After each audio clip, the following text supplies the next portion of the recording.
Okay, folks, we're going to cover the story of when Captain America became president.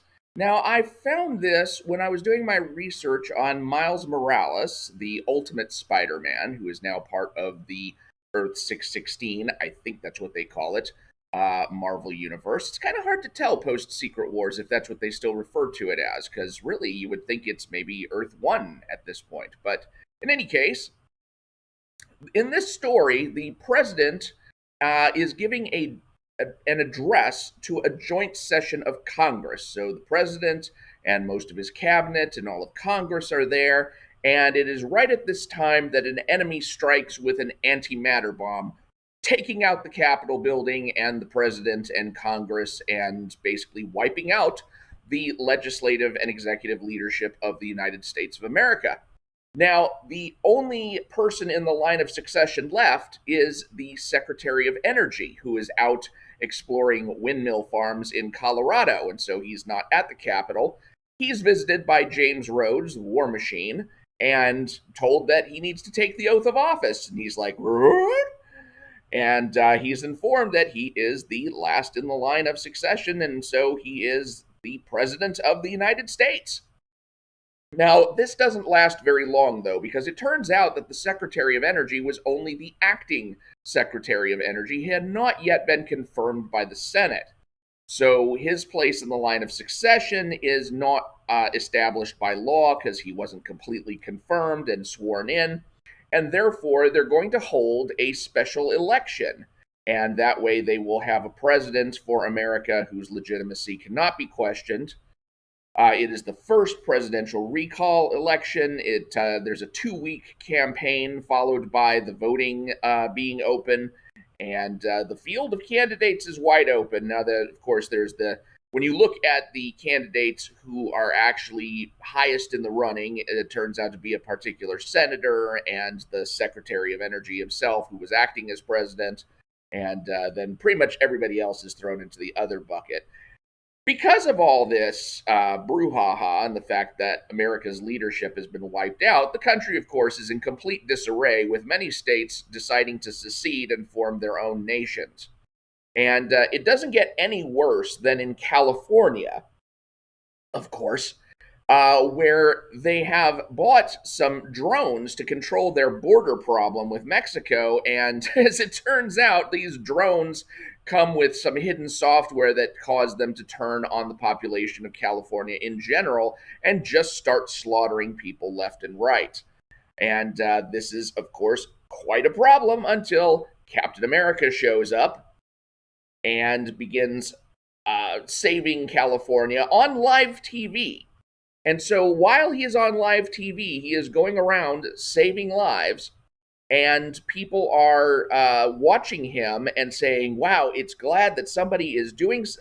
It's just so good that somebody is doing something." And then people start writing in his name for president, so they vote for him for president based on the television footage they're seeing of him going around saving lives. And you just keep getting more and more footage of Captain America, and all of a sudden he starts rising in the polls. And then he just goes like, here's one of him saving a kid and leaping and saying, "Bring the pain," and it's just a perfect one of these perfect TV moments. It reminds me of when Stan Lee was doing his show, Who Wants to Be a Superhero, and in the second season there was a scene in which the guy who won, and God, I wish I could remember his name. I want to say his name was Defensor because he was a police officer. He had he was being chased down by dogs, and he had these rubber gloves on where he could, basically shake the dogs off. And he stood up at one point when the dogs were on him and just shook off a dog from each arm. And it was such an iconic scene that you just knew that this was the winner. This was the guy who was going to win. And sure enough, I mean, I hate to be a spoiler like that, but there was just no way after that. So so even these VNN anchors are saying this is unbelievable footage, and he's also getting unbelievable poll numbers in the election. And finally, Carol Danvers, who sees the results on TV, calls up Captain America at the last probably the last working phone booth in California to tell him that he just won the presidential election. Now, of course, there's always the matter of, is he going to accept the election? Is he going to, I mean, granted, he's been elected, but will he be president? And at first, it looks like he won't be, because he's basically telling the crowd, I'm a soldier, I'm not a politician. However, he does see that the nation is in complete disarray, and this is one of these challenges that must be stepped up to in order to save the nation. You've got all these blocks of the country seceding. It's time to bring unity back to the country, and if he's the one who can do that, then he's got to step up and do it. So he accepts the results of the election, and he is sworn in as the president of the United States, and immediately runs off to save the country. He's in saying famously, America is my White House.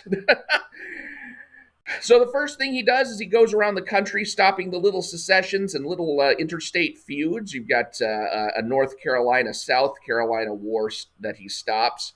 You've got him arresting a dictator who'd taken control of Detroit. He even invades Wyoming to stop the work of a paramilitary group called Hydra. And then last but not least, he's in California again. And there's some plotting behind the scenes that causes a Stark satellite to fall out of orbit, and it's going to basically take out Sacramento.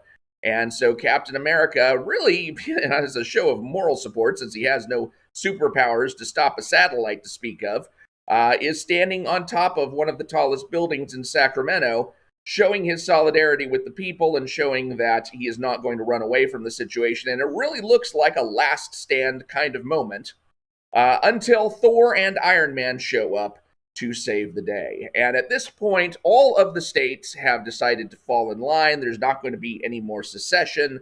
They're all going to stay in the United States of America. And Captain America, having fulfilled his Lincoln-esque duty, decides that he's going to step down from the presidency. He's a soldier. He's not a politician.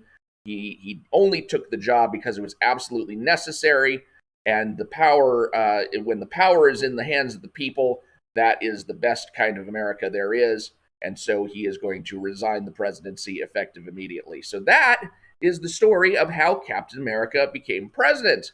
But you might be saying, now, Mike, you mentioned Miles Morales at the time of the opening of this video. And, Miles Morales, he comes from the Ultimate Universe. He comes from Earth 1610, not Earth 616. So how can you say this is when Captain America really became president? I mean, this is the Ultimate Universe, not the regular Marvel Universe. This is where we got Miles Morales from. This is where we got Spider-Woman, who is a clone of Peter Parker. This is where we got an Iceman, who's not gay, and a Colossus, who is gay.